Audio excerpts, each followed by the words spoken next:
Olamdagi barcha narsa aslida energiyadan iborat. Energiya esa tebranish qiladi. Ya'ni vibratsiya taratadi. Biz odamlar bu tebranishlarni to'g'ridan to'g'ri ko'ra olmaymiz yoki qo'l bilan ushlab bilmaymiz, lekin his qilamiz. Shu sababli inson uchun energiyaning eng yaqin, eng tushunarli ifodasi his-tuyg'ular. Ya'ni olam, borliq bu cheki yo'q, chegarasi yo'q. Inson olami borliqqa uni borligicha, uni bor cheksizligicha, bor masshtabida qabul qila olmaymiz hali. Insoniyat unaqa qila olmaydi. Lekin inson borliq bilan ma'lum bir bitta qismi orqali, his tuyg'uni his qila olish qismi orqali borliq bilan, olam bilan munosabat qila oladi, munosabatga kirisha oladi. Bu degani borliq faqat his tuyg'uni his qiladi. Unda faqat his tuyg'u bor degani emas. Biz insonlar faqat his tuyg'ularimiz orqali uni shu ma'lum bir qismi bilan muloqotga kirisha olamiz, aloqaga chiqa olamiz. Bu fikr shuni anglatadi. Olam fikr yuritmaydi. Olam, ya'ni qarang, olam fikr yuritmaydi. Biz insonlardaqa fikr yuritmaydi. Olam baholamaydi. Bu yaxshi, bu yomon demaydi. Yaxshi, yomonga ajratamiz, chiroyli, xunukga ajratamiz. Bunaqa baho bermaydi borliq. Olamda insondagidek o'ylash, tasavvur qilish, obraz yaratish degan narsa yo'q. Olamda yoqdi, yoqmadi, mazasi yaxshi, hidi yoqimli kabi tushunchalar ham yo'q. Olam bu sof energiya, sof tebranish, sof vibratsiya. U faqat sezadi. Yana boya aytganimdek, biz insonlar faqat sezish orqali uni shu qismi bilan muloqotga kirisha olamiz. U faqat sezadi degani, boya yana boshqatdan aytaman, u faqat sezgidan iborat emas. Biz uni shu qismi orqali, o'zimizni shu qismimiz orqali u bilan muloqotga kirisha olamiz. Inson esa shakl orqali rivojlanadi. Inson dunyoni tushunishi uchun unga shakl kerak. Biz tebranishlarni to'g'ridan to'g'ri sezmaymiz, balki 5 ta sezgi organimiz orqali his qilamiz. Ko'rish, eshitish, hid bilish, ta'm bilish, teri orqali sezish. Mana shu organlar orqali biz ko'ramiz, eshitamiz, solishtiramiz, fikr yuritamiz, baho beramiz. Demak, insonning o'sishi va rivojlanishi aynan sezgi organlari orqali shakllanadi. Tajribalar yordamida bo'ladi. Endi qarang. Ko'rish orqali biz ko'ramiz. Masalan, farzandimizni, chaqaloq farzandimizni ko'rdik yoki katta yoshdagi farzandimizni ko'rdik. Onamizni ko'rdik, turmush o'rtog'imizni ko'rdik, sevgan insonimizni ko'rdik. Yoki xunuk bitta holatni ko'ryapmiz. Qaysidir davlatda urush bo'lyapti, buni ko'ryapmiz yoki ko'zimiz oldida kimdir urushyapti, yulishyapti, talashyapti, kimdir pichoqlayapti. Biz ijobiy holatda ko'rganimizda ma'lum bir hislarni his qilamiz. Salbiy holatni ko'rganimizda ma'lum bir hislarni his qilamiz. Ko'rish orqali bizda hislar yashashni boshlaydi. Tanamizdan yashab o'tkazamiz shu hislarni. Eshitish orqali ham xuddi shunaqa. Yoqimli musiqani eshitganimizda qanaqadir hislar o'tadi bizdan. Agressivni muzika eshitganimizda boshqacha hislar o'tkazamiz. Orkestr ijrosida bir musiqa eshitsak, boshqacha hislar o'tadi bizdan. Hid bilish. Masalan, issiq yopilayotgan nonni hidi bilan aynigan qatig'i hidi. Ikki xil hidda biz tanamizda ikki xil his tuyg'uni yashab o'tkazamiz. Ta'm bilish. shirinlik yeganda boshqachatam, nordon suzma yeganda boshqachatam. Yana bu ta'm bilish ham bizda ma'lum bir hislarni yashab o'tkazdiradi tanada. Teri orqali sezish. Qo'lingizga qaynagan suv, qaynagan ovqat to'kilib ketdi. Kuyasiz, og'riq his qilasiz. Og'riq hissini tanada yashab o'tkazamiz. Yoki sovqotib turganingizda sharf bilan o'randingiz. Tana yayriydi, bo'shashadi. Yana tana teri orqali ma'lum bir hislarni his qilib, tanada yashab o'tkazamiz. Endi qarangki, his tuyg'ularimiz mana shu 5 ta sezgi organi orqali xilma-xil sezgilarni, xilma-xil his tuyg'ularni tanamizda yashab o'tkazamiz. Va borliq bilan, olam bilan munosabatga kirisha oladigan bittagina qismimiz his tuyg'u. Biz hozir faqat shuni bilamiz. Balki keyinchalik kelgusida boshqa muloqot qiladigan his tuyg'ularimiz ham balki his tuyg'u emasdir. Boshqa munosabat qila oladigan qurollarimiz, instrumentlarimiz ochilar. Hozircha insoniyat borliq bilan his tuyg'u orqali munosabat qila oladi. Endi qarang. Masalan, siz tanada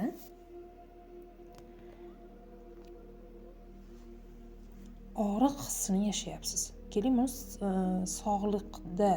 sog'liq misolida, salomatligimiz misolida solishtirib ko'rsatib beraman. Bir inson kasal bo'lib qoldi. Deylik, oyog'i og'riydi yoki qo'li og'riydi yoki oshqozoni og'riydi. Inson tanasidan oshqozoni og'rigan payti, qo'li, oyog'i og'rigan payti tinimsiz qanaqa hislarni his qiladi? Og'riqqa his qiladi. Og'riq unga yoqimsiz, ya'ni yoqimsiz hislarni his qilishni boshlaydi. Bu bitta og'riqqa qo'shimcha kengayamiz-ku, biz chuqurroq yashab o'tamiz bu hislarni. Faqat og'riq darajasida qolmaymiz. Bunga yana qo'shiladi norozilik hissi qo'shiladi. Bu og'riqdan qutulgimiz kelishi, ozod bo'lgimiz kelishi hissi qo'shiladi. Norozilik, kayfiyatsizlik, biri-biriga o'xshagan, o'ziga o'xshagan hislarni tortib keladi-da, hislar o'zini orqasidan. Bitta shu og'riq hissi, shu og'riqqa yashagimiz kelmayotganligi hissi, bu og'riqdan noroziligimiz, bizni qiynayotganligi hissi, hozir sanasam yana ko'p chiqadi bular. Endi bitta og'riqdan his qilyapmiz shuncha narsani.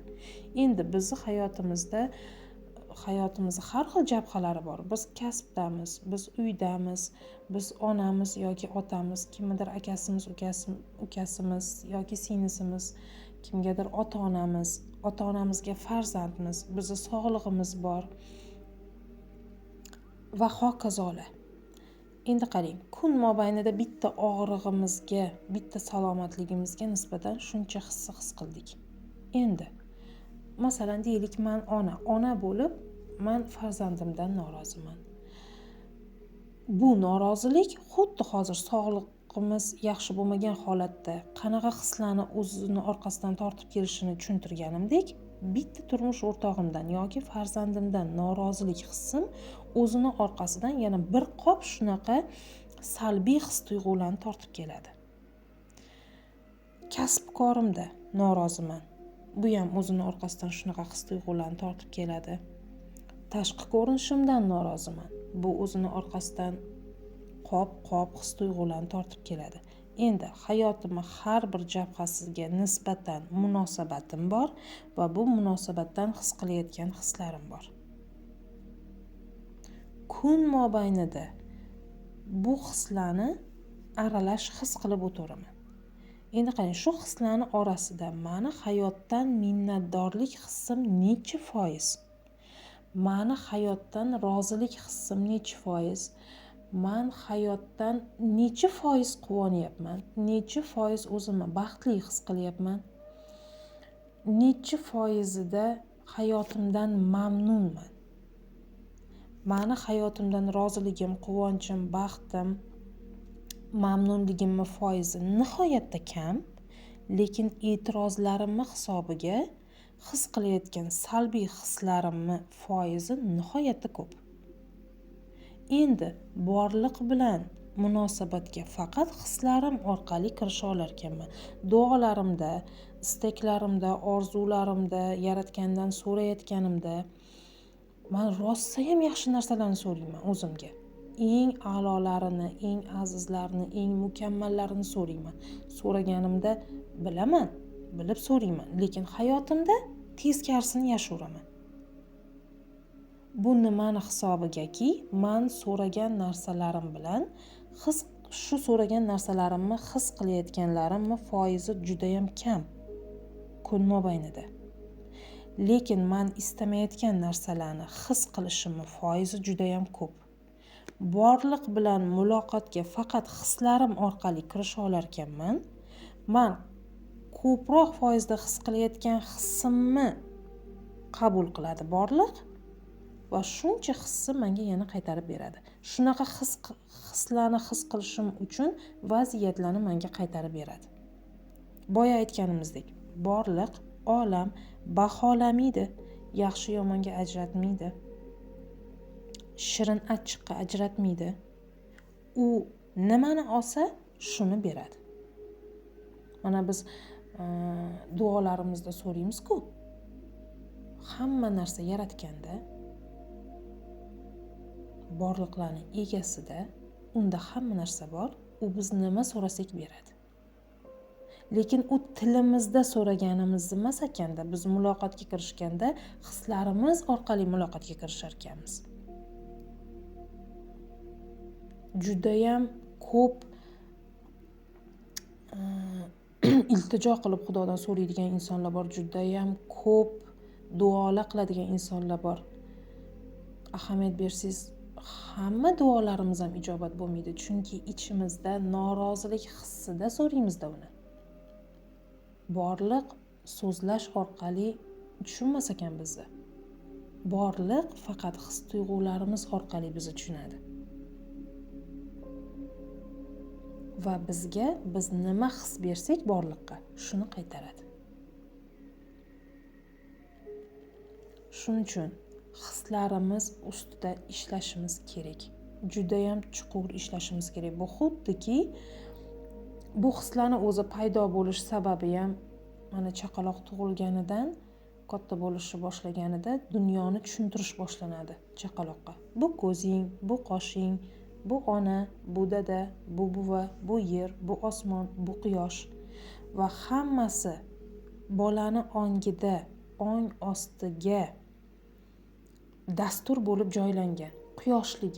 Quyoshi rangi sariqligi. Oy borligi, bu oy, uni rangi oq, uni ko'rinishi bunaqa. Bu suv, bu olov, bu tuproq.